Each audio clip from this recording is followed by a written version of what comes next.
جب طوفان نوح کے بعد دنیا میں بنی نوح انسان پھر سے بسنا شروع ہو رہے تھے، لوگ قبیلہ میں رہ کر زندگی گزارتے تھے۔ ان دنوں عرب شمالی علاقے میں قوم سمود نامی ایک قبیلہ آباد تھا، جو حضرت نوح علیہ السلام کے بیٹے سام کی اولاد تھے۔ قوم سمود کا یہ علاقہ مدائن کہلاتا تھا، جو بہت ہی سرسبز اور شاداب علاقہ تھا۔ قوم سمود کے لوگ نہایت ہی طاقتور، اونچے قد والے اور زبردست شان و شوکت کے مالک تھے۔ انہیں فن تعمیر میں کمال حاصل تھا۔ یہ لوگ پہاڑوں کو تراش کر انتہائی خوبصورت عمارتیں بناتے تھے۔ قوم سمود اپنی عالیشان محل، سرسبز کھیت کھلیان اور نعمتوں کی فراوانی کے سبب غرور، تکبر اور سرکشی کے نشے میں چور تھے۔ قوم سمود کے معاشرے سے حق اور انصاف ختم ہو چکا تھا، لوگ بے حیائی فحاشی میں پڑ گئے، یہاں تک کہ یہ لوگ سب سے بڑا جرم اور گناہ یعنی شرک میں بھی مبتلا ہو گئے۔ ابلیس نے قومی سمود کے پہاڑ کاٹ کر پتھر تراشنے کے اس فن کو ہی ان کے لیے غلط راہ کا ذریعہ بنا دیا۔ ان لوگوں نے پہاڑوں سے پتھر تراشے اور بت بنا کر اس کی پوجا شروع کر دی۔ روایتوں کے مطابق انہوں نے پتھر کی 70 مورتیاں بنائیں اور انہیں اپنے قبیلے میں قائم کر کے اس کی عبادت شروع کر دی۔ لہٰذا اس سرکش قوم کی ہدایت کے لیے اللہ رب العزت نے ان کی طرف حضرت صالح علیہ السلام کو بھیجا، جو خود قوم سمود سے تعلق رکھتے تھے اور ایک نیک صفت انسان تھے۔ حضرت صالح علیہ السلام نے انہیں ایک اللہ کو ماننے کی عبادت دی اور ان کو اپنے اوپر اللہ تبارک و تعالیٰ کی دی گئی نعمتیں یاد دلا کر سمجھایا اور عذاب الہی سے ڈرایا۔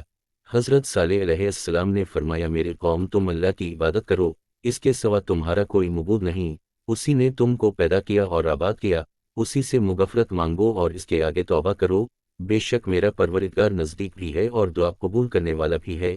اس پر قوم سمود ان کے خلاف ہو گئے اور انہوں نے حضرت صالح علیہ السلام سے کہا، یہ صالح کیا تم ہم کو ان چیزوں سے منع کرتے ہو جن کو ہمارے بزرگ پوچھتے چلے آئے ہیں۔ صالح علیہ السلام کی مسلسل نصیحت کے بعد قومی سمود کے چند غریب اور مفلس لوگ آپ پر ایمان لے آئے۔ اب اس قوم کے سرداروں کو یہ بات گرہ گزری کہ معاشرے کے یہ مفلس لوگ صالح علیہ السلام کے دین کی پیروی کریں گے اور ہمارے محفلوں چوک چوراہوں پر کھڑے ہو کر ان کے بتوں کا انکار کریں گے۔ لہٰذا اس قوم کے تمام بڑے سردار ایک جگہ جمع ہوئے اور یہ فیصلہ کیا کہ حضرت صالح علیہ السلام سے معجزہ دکھانے کو کہیں گے۔ لہٰذا سرداران نے حضرت صالح سے کہا، اے صالح، اگر تم اللہ کے سچے پیغمبر ہو تو ہم کو کوئی ایسا معجزہ دکھاؤ جسے دیکھ کر ہمیں تم پر یقین آ جائے۔ حضرت صالح علیہ السلام نے اللہ کے حضور گڑ گڑا کر دعا فرمائی، اللہ نے اپنے نبی دعا قبول فرمائی اور دیکھتے ہی دیکھتے چٹان شک ہو گئی اور اس میں سے ایک طویل القامت خوبصورت اونٹنی برآمد ہوئی جس میں وہ سب خوبیاں موجود تھیں جن کی قوم سمود نے فرمائش کی تھی۔ جندہ بن عمر بن لبید اپنے چند ساتھیوں کے ساتھ ایمان لے آیا، لیکن اکثر سردار اپنی اسے جادو قرار دے کر اس معجزے کا انکار کر دیا۔